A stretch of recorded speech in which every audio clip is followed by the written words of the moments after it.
It's our last video of the year. Welcome to our last video of 2024. We did it! When we started doing these videos, we've carried on all the way through. 4 months of videos Is every it 4 Friday. months? Yes, in September. I'm so proud. I've looked at some of our old videos and I've realised I am a bit boring.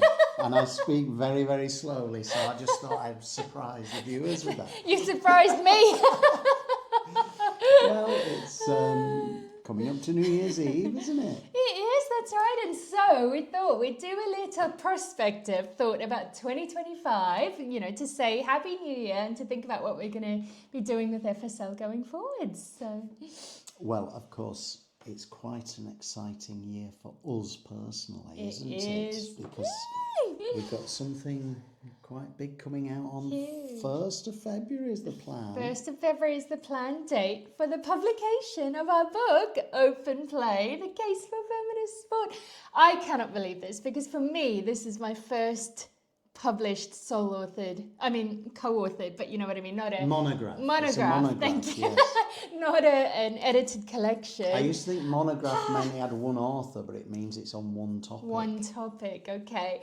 I can't believe it. My first book, your 14th book, I think we've Something counted. like that, yes. But this is so exciting for us, and we've already had some amazing people who have read this review copy and have given us a review some copy, really lovely viewers comments. might wonder how come you've got it if it's not yet published. But it is a review copy, which That's right. it's going to be slightly different, the published version. So That's this one, if you want later, you could put it on eBay. Oh.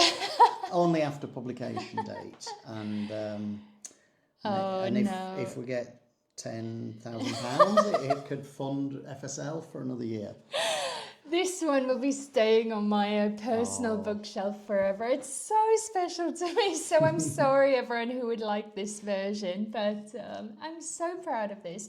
And I think for us, this is going to be signal a step change in FSL in many ways, because this is a real big public thing that we're doing. This is published through a non-academic publisher, which means it potentially has a much wider readership base. I think the recognition, both of us, but of FSL as well, is going to be much bigger after February. So I'm so excited. I think we've had some people wondering, what our view is, what are you about, and what's FSL about? And of course, this isn't the same as FSL. No.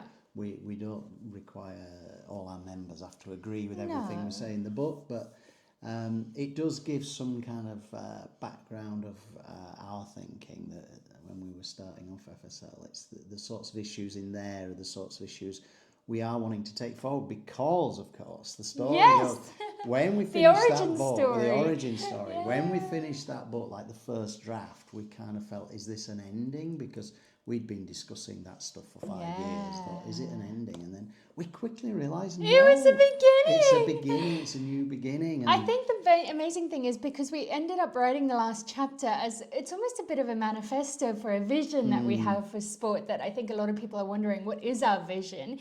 And because we wrote that in this last chapter, we kind of thought, well, how do we start thinking about this and putting this into practice? And that then became FSL. So this is one big thing that we're excited about. Yes. It was sort of like the launch pad of FSL in a way, wasn't it?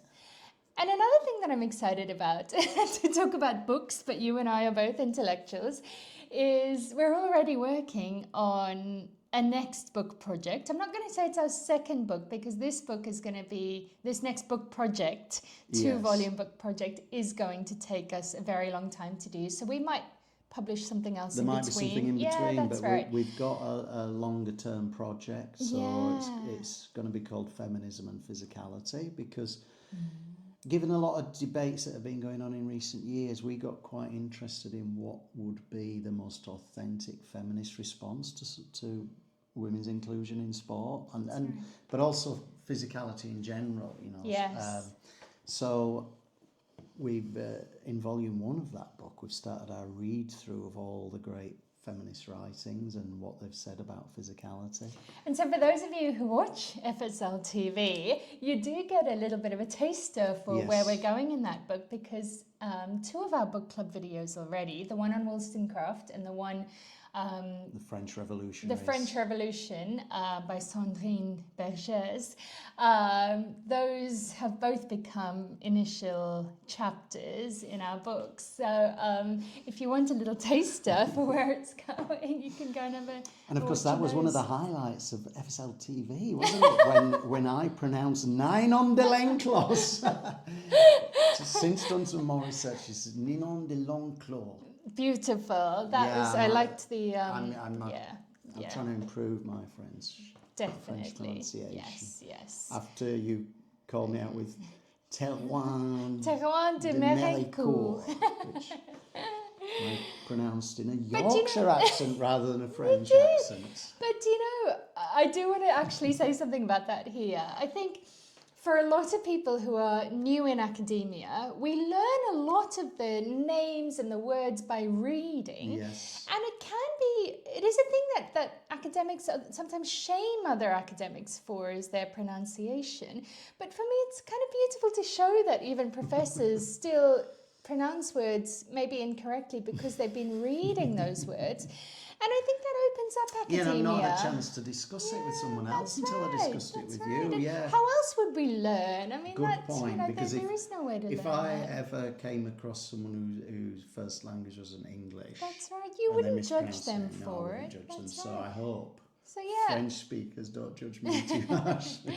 No, I think for early career academics, it's really important to see, because we've all made those blunders and said words that we thought were right but weren't. So anyway, so feminism and physicality will be an ongoing project. Over this coming year. It's a big reading project, a big writing project, but that really bolsters our intellectual, the intellectual it's side funny you of said us. we were intellectuals, because I don't think of myself as an intellectual, but when I've watched back some of these videos, I could see how other people might think. Yeah, and for me, reading these early feminists like Wollstonecraft, I really think of her as a feminist, and I mean as an intellectual. Oh, of course. And it feels that, I don't know, I feel like I'm in the mood to reclaim that word intellectual, and also in this very anti-intellectual world right now, to really uphold those values. And that's what we spoke about in our last video, how important that is. True, I mean, even academia is starting to feel anti-intellectual. It does. I don't really know many academics who would describe themselves as an intellectual. I know, and I've got the benefit of being quite old now, and when I think back of 35 years ago when I started, it definitely felt a more intellectual environment. It's become a very neoliberal managerial kind of space where you're a jobbing academic. Yeah. Anyway, that's a conversation for another video. We'll save that for another day. What else are we looking forward to this year? Well, thinking in terms of FSL. Yes. In particular. So one thing we did last year, and the public haven't yet seen the fruits of our labours on this, but we had a sort of joint FSL project. Yeah, brilliant. I hope there'll be some news on that soon, but that's one thing we want to do as a lab is, we've all got our own research, and some of the members are producing incredible research, but amazing. We also, we've kind of had this agreement that we're going to have a collaborative project each year. That's right. Just once a year, and the one that we did ended up being quite a bit of work. But it was a lot of work and a big project that actually, took up a lot of time, but that's why we only want to do about one a year, because we want it to be really good work that is co-produced by at least a collective of our members. Yes. And the other thing about that, which I've really enjoyed, is because our members are so diverse, it means that work that comes out is very interdisciplinary. It really is. Transdisciplinary. That's been an interesting part for me, is when we're doing these big collaborative projects, we've had to learn that different disciplines have different norms, have different languages, have different approaches to writing or sharing work and so on, and having to bring that together. I always love that, but it is a difficult thing to navigate in many ways. But we've done that, I hope, very successfully. And I learned so much on that project. I was having to read the sort of literature that I wouldn't usually normally read. Yeah. That's right. And when we wrote up the paper, which is now under review, we had to like kind of meld philosophical styles of writing with very scientific styles of writing, with medical styles of writing, all together in one.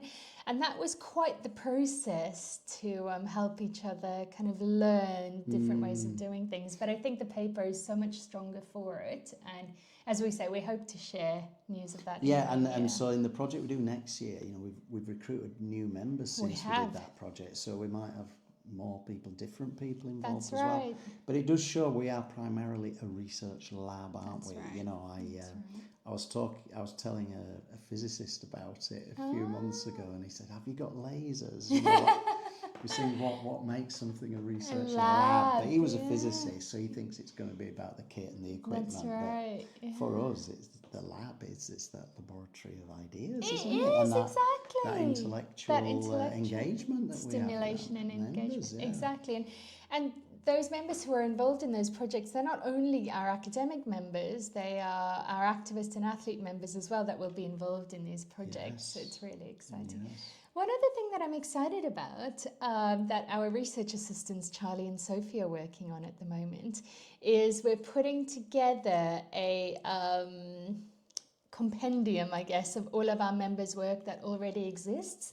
So they're pulling together all of the work that is in any way related to our work at FSL and providing lay summaries for those. And we hope to upload that onto our website as a resource for people, as an annotated bibliography for people to be able to look at and find the breadth of work that FSL members have done and are doing. So, I mean, we talked about this last time as well, but thinking in terms of new members, you know, what would new members get out of being part of FSL? Well, be part of the collaborative projects that we do. But I think I would really like it if we could promote the work of our members. So yes, there's that resource, but I know that you've got your plan in the FSL Dialogues to interview all our members. Definitely. So that's ongoing. We've interviewed a few already. It's not always easy pinning people down, but or pinning me down to a date when I can interview them. But that's really, I love that so much, like learning about them and sharing their amazing work, because that really is a big part of what FSL is about. And then the other thing that we can do in the book club as well, I mean, I think it would be quite nice if one of our members has a recent book out that we look at that as well. Yeah, or I would also say anyone who watches these videos, if there is a book that you think that we should read that should be on our to-read list, or if there is a video that you think we should do, please leave that in the comments below, because you know, we are learning as we go, and we are tailoring as we go, and we are sharing a lot of what we're interested in. But if there is anything that you'd love for us to discuss, I think let us know. It would be amazing. And something that was amazing that worked kind of the other way there, when we reviewed Jean Williams' book. Oh, yes! And we weren't massively in touch with Jean Williams. You'd met her her before, hadn't you? But I'd not been in touch with her. But anyway, she's now become a member of FSL, which is just so fantastic. As a result of us reviewing that book, which is really so exciting to me, and so wonderful that people see that's what we're doing here is for me a big part of FSL, again, to connect to our values in our last video, is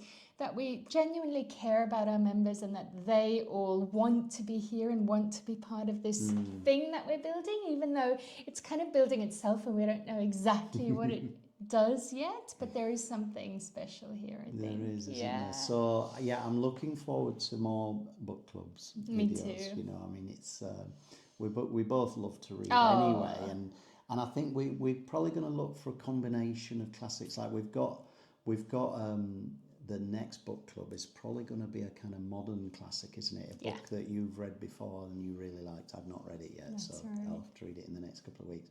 We want a mix of those modern classics with some really old classic feminist texts. That's right. And also some contemporary, some new books coming out around sport and women's participation. You and I, we both, I think, are just so interested in reading all sorts of books that I think that's a nice balance between new stuff and older stuff and what we learn from. And I think part of that for me is also showing all of you, like we're going on this learning journey, and sharing the learning journey with all of you, I hope is helpful. Definitely. It's really exciting. I always feel I've still got so much to learn. Definitely. So Stephen, last thoughts on 2025 and where FSL is going. 2025, I cannot believe it. I know. We'll have had a quarter of the 21st century already. It feels very weird to say that.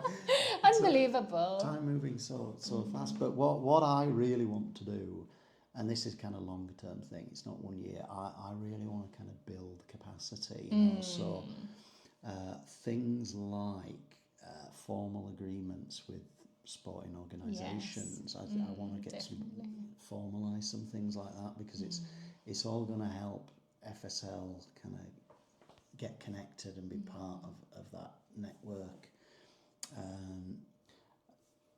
Carry on putting out the content, carry on doing our research, grow the membership in a kind of steady way. We're not sort of desperate for members, just like we're not desperate for viewers on YouTube. No, that's right.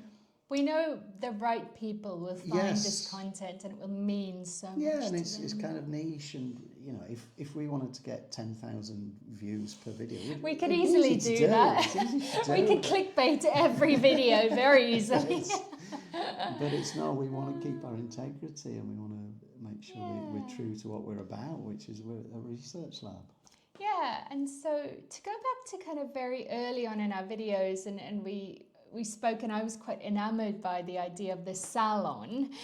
I think it's been amazing to me that we've almost kind of built through the lab a kind of salon where these ideas are being circulated and formulated amongst a very international group. But you know, it's not the kind of salon where we can get together in person very often, but through our collective and our membership. And that's for me what I'm excited about in 2025, is continuing to build that deepening conversation. I think often nowadays our conversations become so shallow, especially with social media and these kinds of spaces where it's like short, quick pieces of content. We really want to lean into a deepening, longer conversation, and I love that. 2025 will the trend is to short do that. and short, 30-second videos. We're going to go against the trend. We're going to make longer and longer videos. We are, but also longer and longer conversations with our members, and building that Well, and trust. the other thing I'd want to mention about that conversation, the idea of the salon, is I've really had the privilege this autumn of